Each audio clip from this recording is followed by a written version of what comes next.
আজ 1 মাস, মানে বলতে গেলে প্রায় 1 মাস হয়নি, 1 মাস তবুও বলছি প্রায় 1 মাসের মধ্যে বাড়িতে এসেছি। আর আজকে বাড়িতে এসে মনটা এত খারাপ লাগছে, মানে কি বলবো, বলার মতো ভাষা আমার কাছে নেই। সারাটা দিন না কিছু খেতে ইচ্ছে করছে, না কিছু করতে ইচ্ছে করছে, কিছুই ভালো লাগছে না। সেই গত মাসের মানে জুলাইয়ের 11 তারিখ বাড়ি থেকে বেরিয়েছিলাম যেই টাইমে, আজকে অগাস্টের 7 তারিখ সকালবেলা ঠিক সেই টাইমে আমি বাড়িতে চলে এসেছি।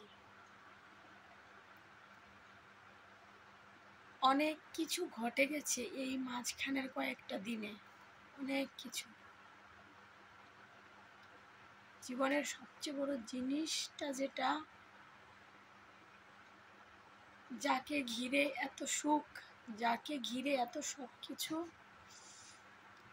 তাকে হারিয়ে ফেলেছি এই কয়েকটা দিনে। মানে বাড়ি থেকে যখন গিয়েছিলাম তখন কার উদ্দেশ্যে গিয়েছিলাম, আজ সে নেই।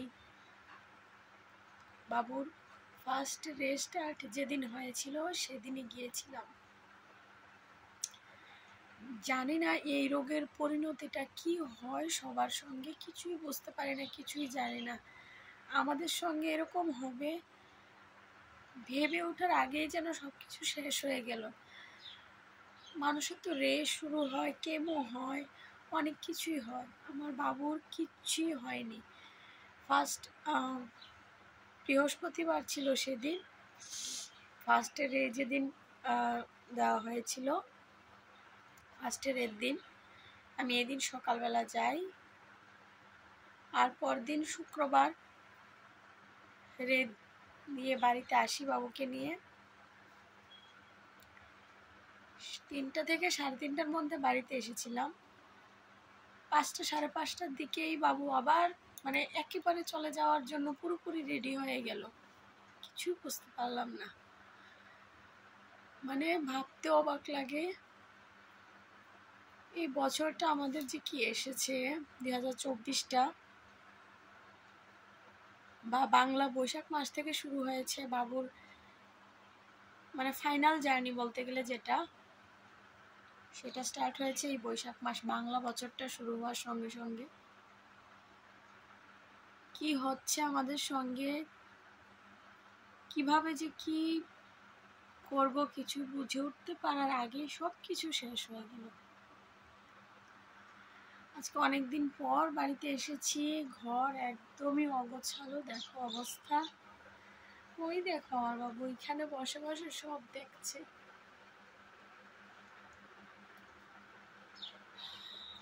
এর মাঝে এসেছিলাম, এর মাঝে বাবু যেদিন মারা গিয়েছে, ওই 4 দিন বাড়িতে একটা কাজ করতে হয় না মেয়েদের বাড়িতে, তো সেই কাজটাই করেছিলাম। সেই কাজটা তো করে আবার পরের দিন চলে গিয়েছিলাম মার কাছে। তো এখন বলতে গেলে বাড়ি পুরোই ফাঁকাই রয়ে গেছে, শুধুমাত্র ছোট বোন আছে, ওকে বলেছি কয়েকদিন থাক, আজকে আমিও চলে যাচ্ছি, দিদিও একটু পরে চলে গেল। ফোনে কথা হয়েছে, দিদিও চলে গেছে। তো এখন আমি বিকেলবেলা ভিডিওটা করছি। তো বাড়ি পুরোই ফাঁকা, আর কদিন পরে বোনও চলে যাবে, তারপর মা পুরোই একা। মানে আমাদের ঘটনাটা বুঝতে পারছো, আমরা পুরো বাবা ছাড়া হয়ে গেলাম। আমাদের মাথার উপরে বট গাছটাই এখন আর নেই, ছায়াটুকু আর ভরসাটুকু নেই আমাদের।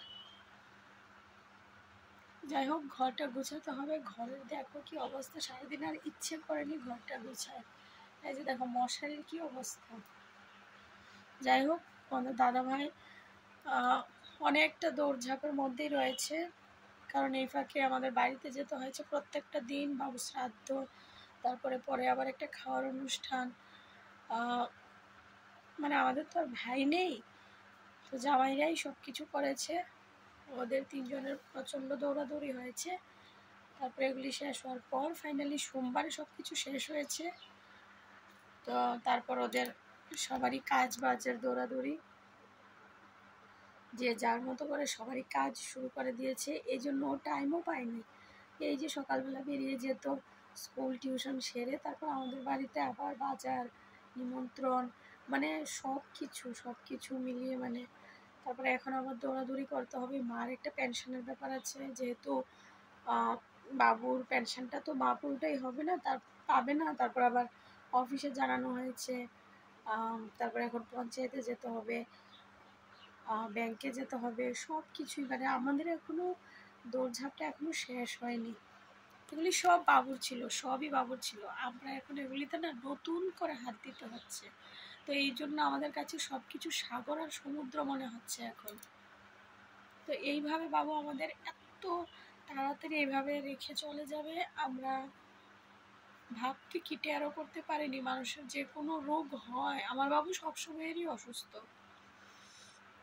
সেই বহু বছর আগে স্ট্রোক করেছিল, কয়েকবারই স্ট্রোক করেছে, বাট বাবুকে সুস্থ করে রেখেছিলাম, ভাঙতে দিইনি।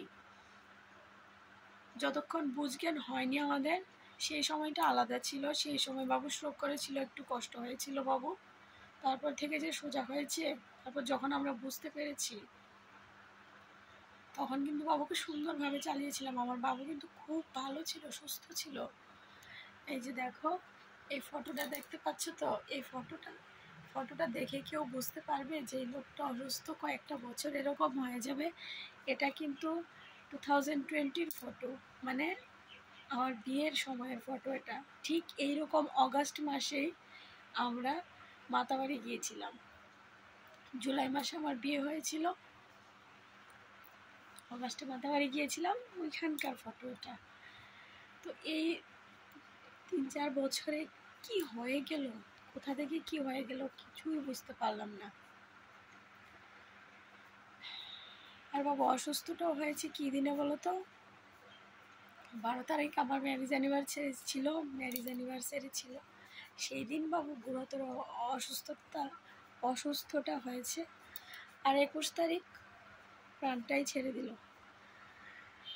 মানে কি বলবো, আমি কি বলছি কি বলবো বুঝতে পারছি না। মানে হুঁশ জ্ঞান এখনো যেমন নেই, এখনো যেন হয়নি আমাদের। হ্যাঁ, সবটাই চলতে হবে, করতে হবে, জানি, খেতে হবে, বসতে হবে, উঠতে হবে, যেতে হবে, সব কিছুই করতে হবে, কিন্তু ভিতরটা না একদম ছারখার হয়ে যাচ্ছে, ছারখার।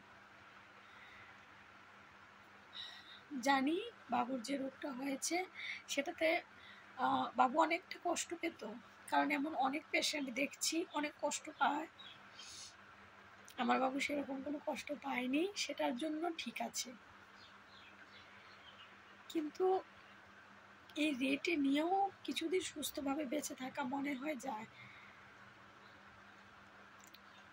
কিছুই করতে পারেনি বাবার জন্য। এমনই একটা অবস্থা হয়েছে জানো তো, এখন মনে হচ্ছে সে কয়দিন যে বাবু জীবিত ছিল, সে কয়দিনও যদি ভিডিও করে রাখতাম, তাহলে হয়তো সারাটা জীবন দেখতে পারতাম বাবু শেষ সময়টা কি করেছিল, কি হয়েছিল।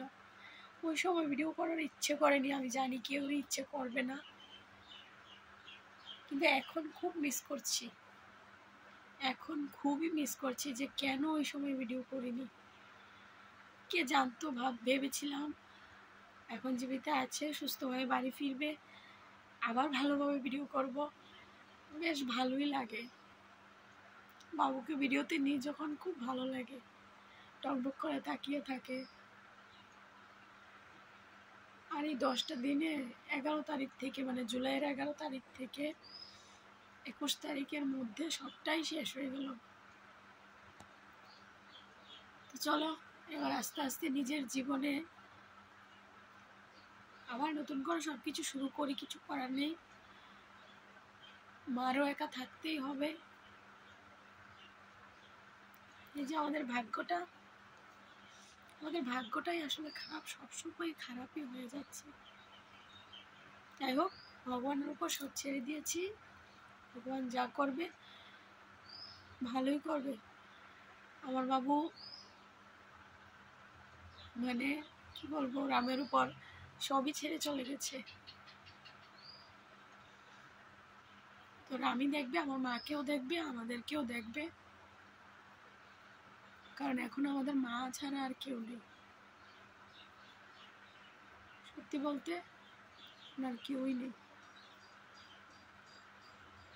চলো আর গোছগাছ করি, ঘর দৌড় আস্তে আস্তে গোছগাছ করতে হবে। আমাদের দাদাভাইও ঘরে টাইম দিতে পারেনি, ওর বাইরে প্রচুর কাজ, ও ভীষণ বিজি ছিল, এখনো আছে, কারণ ওইগুলিকে তো মেকআপ করে উঠতে হবে। তো আমিও আজকে মাত্র এসেছি, তো দেখা যাক কদিনে এগুলি সারতে পারি, কয়দিনে গোছগাছ করতে পারি। আর এখন হাতে আর কাজই উঠছে না, সেই কি বলবো না, একটা থাকে না একটা তাইস জিনিসটা, সেটা এখন আর আসছে না। এখন আর ওই তাড়াতাড়ি কাজ সেরে নেব, বিকেলবেলা একটু বাবুকে দেখতে যাব, এই যে থটটা না, সেটা মাথা থেকে যাচ্ছেই না। আজকে বিকেলবেলা একটু বাবুকে দেখতে যাব। বাবু জানি কি করছে, বাবুকে একটা ফোন করে, খেয়েছে তো, বাবু কি খাবে, একটু খাবার নিয়ে যাব। বাবু তো খেতেই পারতো না, এই জন্য আরো বেশি এরকমটা মনে হতো। আজকে খেয়েছে তো, কালকে থেকে আজকে শরীরটা একটু ভালো লাগছে তো, মানে ফোনের জন্য সারাক্ষণে এগুলিই বলতে থাকতাম। আর আজকে দেখো এসেছি, সারাটা দিন চলে গেছে, একটা বারের জন্য ফোন করে জিজ্ঞেস করিনি। এমনি মার সঙ্গে কথা বলেছি, কিন্তু ওই কথাগুলি আর জিজ্ঞেস করা হয়নি যে মা বাবু ভাত খেয়েছে, কালকে থেকে আজকে একটা চামচ বেশি খেতে পেরেছো তো, মানে চামচ বুঝো তো, মানে চায়ের চামচ দিয়ে বাবু ভাত খেত, চায়ের চামচ দিয়ে বাটিতে করে একটু মেখে দিলে তারপরে খেত, বা খিচুড়ি রান্না করে দিলে তারপরে খেত। তো ওই সমস্ত জিনিসগুলি আজ খুব মিস করছি, খুব একা লাগছে নিজেকে। আর তোমাদের দাদাভাইও সকালে বেরিয়ে গেছে স্কুলে, আস্তে আস্তে রাত। তো আজকে খুবই একাই লাগছে, বাড়িতে তো বৌদিদারা আছে, মা আছে, মানে তবুও যেন মিলিয়ে ঝিলিয়ে চলে যাচ্ছিল জীবনটা। হঠাৎ করে এই একটা মাসের মধ্যে আজকে হঠাৎ একা লাগছে। তারপরে বাবু মারা যাওয়ার পরও বাড়িতে যখন এসেছি তখন দিদি ছিল, তোমরা দেখেইছো, দিদি আর আমি একসঙ্গেই কাজ করেছি। তো ঠিক আছে, তবুও ঠিক ছিল, মানে ব্যথাটা শেয়ার করার মতো একটা ব্যাপার, মানে একজন ছিল। কিন্তু আজ সারাটা দিন একা, কি বলবো কি যে লাগছে। যাই হোক, এমনভাবে আর কতদিন চলবে বুঝতে পারছি না, কোনো কিছুতে যেন মনোযোগটাই যাচ্ছে না। তো চলো, এটা সবাই ভালো থাকো, সুস্থ থাকো।